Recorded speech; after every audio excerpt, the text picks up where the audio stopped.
তো শুভ সন্ধ্যা বন্ধুরা, তোমরা সবাই কেমন আছো? আশা করি ভালো আছো। সিম্পল শম্পা ব্লগে আর একটি নতুন ভিডিও নিয়ে চলে এলাম। এদিকে দেখো আমার ভাগ্নি আসে, ননদ আসে। এই যে ভাগ্নি তো এলেই আমাকে সাজিয়ে দিবে। ভাগ্নি অনেকক্ষণ ধরে আমাকে বলছে যে মামি একটু তোমাকে সাজিয়ে দে। আমি বলছি বাবা দাঁড়াও, একটু দাঁড়াও, তুমি আমাকে একটু পরে সাজিয়ে দাও। এইদিকে ভাগ্নি দেখো আমাকে চেয়ারে বসিয়ে দিয়ে এখন সাজিয়ে দিল। এদিকে সকালবেলা ফিরে এলাম রান্নাঘরে। সকালবেলা এখন ব্রেকফাস্ট করব, তাই এখানে মা রুটি বানিয়েছে। দেখলাম যে এখানে 3টে রুটি আছে, তার মধ্যে ননদ আছে, ভাগ্নি আছে, আমি আছি, মেয়ে আছে। তারপর মাকে জিজ্ঞাসা করলাম, মা মানে ভাগ্নি আর ননদের জন্য রুটি রেখেছো? মা বলছে যে না, রাখিনি। তাহলে ওই 3টে রুটি হয়তো ননদ আর ভাগ্নির জন্যই হয়তো রেখেছে। তারপরে আমি আর কিছু না বলে এখানে আমার জন্য আর মেয়ের জন্য আর স্যার আসে, আমাদের 3জনের জন্য রুটি তাড়াতাড়ি করে বানিয়ে নিব। তারপরে এগুলো আবার পরিষ্কার করে তারপরে দুপুরবেলা রান্নাবান্না করতে হবে। স্যার অনেকক্ষণে আসছে, তাড়াতাড়ি বানিয়ে মেয়েকে আর স্যারকে আগে খেতে দেই। তারপরে আর আজকে মা সকালবেলা স্নান করে নিয়েছে, ওইদিকে পুজো দিয়েছে। আর এদিকে সকালবেলা মা ওদের 4জনের জন্য ব্রেকফাস্টটা বানিয়েছে। এখন আমার যা যা কাজকর্ম করে এখন আমি আমার আর মেয়ের ব্রেকফাস্টটা বানাচ্ছি। আর আজকে কিন্তু ওয়েদারটা খুবই খারাপ। মা আবার মাসি শাশুড়ির বাড়িতে যাওয়া কথা, জানি না যাবে কি যাবে না, কারণ আকাশটা খারাপ। আর এদিকে মেয়েরা স্যারের জন্য টিফিন রেডি করলাম। সকালবেলা ব্রেকফাস্ট এখানে রুটি আর মিষ্টি দিলাম। তোমরা সবাই কেমন আছো? আশা করি ভালো আছো, আমিও ভালো আছি। এদিকে রান্নাবান্না চলছে। যাই হোক, আজকে সারাদিন তোমাদের সামনে আসিনি, এখন রান্নাবান্না করছি, তোমাদের সামনে আসলাম। সকালবেলা রুটি বানিয়েছি, মা তো রুটি বানিয়েছিল, যাই হোক ওদের জন্য হয়তো বানিয়েছিল। তারপরে আমি আমার মেয়ের, তারপরে স্যারের জন্য বানালাম রুটি, খেলাম। খেয়ে দিয়ে তারপরে ঘরে টুকিটাকি কাজ করলাম। তারপরে মার আজকে স্নান পুজো টুজো হয়ে গেছে। ও আর সে ননদ আসছে, ননদ মানে ভাগ্নির পরীক্ষা, যাই হোক এখান থেকে ভাগ্নির পরীক্ষা দিচ্ছে। তারপরে কি বললাম, যাই হোক মা সকালবেলা উঠে মানে পুজো করেছে, তারপরে হচ্ছে রুটিও বানিয়েছিল, মানে সকালবেলা অর্ধেক বানিয়েছিল, পরে স্নান করে আর একটু রুটি বানিয়ে তারপরে মা ভাত বসিয়ে দিয়েছিল। আমি হচ্ছে যে আজকে হয়তো দুপুরবেলা হয়তো রান্না করবে, ভালোই হলো। আজকে শরীরটাও ভালো লাগছিল না, তারপরে আমি একটু ঘরে বসেছিলাম। তারপরে সে দেখলাম যে গ্যাস অফ করে মানে ভাত বসিয়ে দিয়েছিল, আলু একটা ছুলে রেখেছিল। তারপরে আমি ভাবছি যে ভাত আজকে হয়তো রান্না করবে হয়তো মা দুপুরবেলা, যাই হোক পরে আর রান্না করেনি। পরে গ্যাস বন্ধ করে রেখেছিল, জানি না কেন, পরে গ্যাস অফ করে রাখলো। স্নান টান হয়ে গেছিলো, পরে আমি স্নান করলাম, স্নান করে এখন রান্নাঘরে আসলাম। এখন এসে রান্না করছি। আজকে রান্না করলাম এখানে হচ্ছে কচুর লতা, আর এখানে নিচে মাছ আছে, উপরে মাছের ডিমের বড়া করলাম, আর এখানে মুসুর ডাল, আর এখানে ভাত এগুলো করলাম। আজকে এই রান্নাবান্না, আর কিছু করবো না। আর সে মা, তারপরে হচ্ছে ননদ, ভাগ্নি, ওরা মাসি শাশুড়ির বাড়িতে ঘুরতে গেছে, বিকেলবেলা আসবে। আর ভাত রান্না করছে, সবার জন্য রান্না করছে, যাই হোক ওরা খায়নি, ভাত তো বেশি হবে, রাত্রেবেলায় এটা দিয়েই চলে যাবে।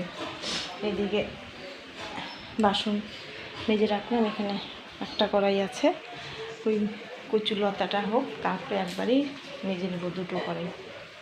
মেয়ে যেতে চাইছিল যে মা আমি যাই ঠাম্মির সাথে, আমি যে না বাবা যেতে হবে না, রেস্ট করো বাড়িতে, কালকে আবার রবিবার, কালকে আবার এসে আছে, মেয়ের ড্রয়িং ক্লাস আছে, তারপরে সোমবার থেকে স্কুল, তাই না, থাক, দিতে হবে না, রেস্ট করো। না, মেয়ের মনটা খারাপ হয়ে ঘরে শুয়ে শুয়ে মোবাইল দেখছে, থাকবে, খুব করার কিছু নেই, তাই না। ঘুরতে তো ভালো লাগে, তাই না, ঘুরতে তো ভালো লাগে, কিন্তু ঘুরতে তো ভালোই লাগে, তাই না।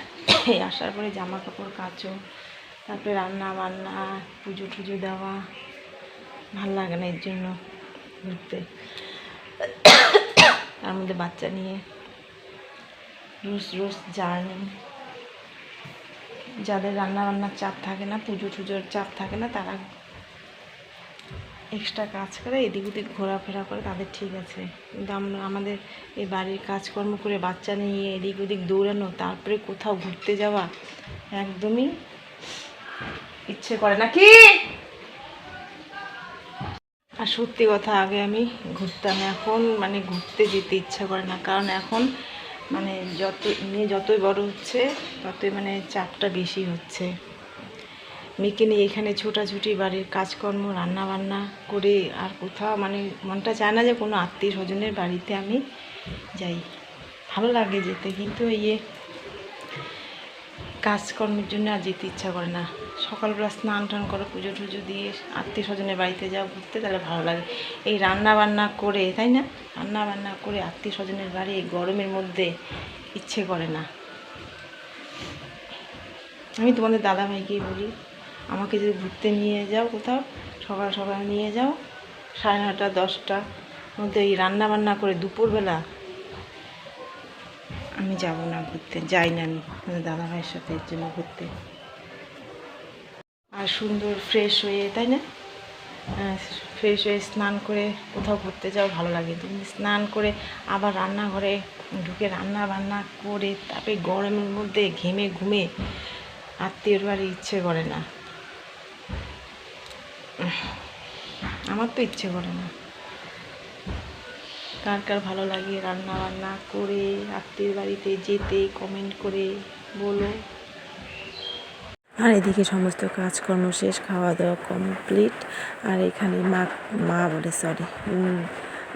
মেয়ে তো মাই হয়, তাই না। মেয়ে এদিকে ঘরে বসে বসে এই ড্রয়িংটা করলো। এখন এটা কমপ্লিট, এখন বলছে যে মা আর একটা করি। আমি বলছি যে ঠিক আছে করো বাবা, আবার পড়া আছে, কিন্তু টিউশন আছে, ওই পড়াগুলো রেডি করো। আর মেয়ে না ভীষণ আর্ট করতে ভালোবাসে। যাই হোক, পুরোটা কমপ্লিট করুক, পরে তোমাদের ফাইনাল লুক দেখাবো। একটা তো দেখালাম, আর একটা পরে দেখাবো। এইদিকে তারপরে মেয়ে আর্ট করছে, আর্ট করতে করতে বিকেল হয়ে গেল। তো মেয়ে বলছে যে মা আমার খিদে পেয়েছে। তাই এখানে বাবাকে চা বিস্কিট দিয়ে দিলাম। আর সকালবেলা রুটি বানিয়েছি, মানে একটু মানে আটার গোলা ছিল, তাই এখানে 5টা নাড়ু হয়ে গেল ছোটো ছোটো করে। এখন মেয়েকে লুচি আর মিষ্টি দিব। মেয়েকে অবশ্য জিজ্ঞাসা করেছি, বাবা লুচি আর মিষ্টি খাবে নাকি। মেয়ে বলছে যে ঠিক আছে মা খাবো। আর সেদিন মানে ছন্দাবনু নিয়ে এসেছিলো মিষ্টি, ওই মিষ্টিগুলো আছে, কিছুটা খেয়েছি আবার কিছুটা আছে। যাই ফটাফট দেই, মেয়ে খেয়ে নিও, কারণ দুটো ড্রয়িং করা কিন্তু চারটিখানি কথা না, তাই না। আর একা একা কী করবে। যাই হোক, বসে বসে বানাচ্ছে। আর মা, তারপরে ননদ, ভাগ্নি, ওরা মাসি শাশুড়ির বাড়িতে গেছে, মানে 12টার দিকে গেছে, মানে বিকেলবেলার দিকে চলে আসবে। অবশ্য শাশুড়ি মা আমাকে বলেছিল মাসি শাশুড়ির বাড়িতে যেতে, কীভাবে যাই, তাই না। সবাই মিলে যদি যাই তাহলে আবার আকাশটা ভালো না, বাবা বাড়িতে একা, এদিকে রান্না কমপ্লিট হয়নি, এই ভেবে পরে আর মাসি শাশুড়ির বাড়িতে যাইনি। যাই হোক, এদিকে ভাগ্নি চলে আসছে মাসি শাশুড়ি মানে বাড়ি থেকে। আর এখানে এখন ভাগ্নে আমার মেয়ের সাথে বই পড়ছে, আর আমার মেয়ে বলছে বুনু চুপ কর না, আমি স্যারের পড়া রেডি করি, আমার পড়া কমপ্লিট হয়নি। তারপরে এদিকে আবার মেয়ে বলছে মা পিসেমশাই কি ভালো, তাই না, পিসিমণিকে যখন তখন আসতে দেয় বাড়িতে।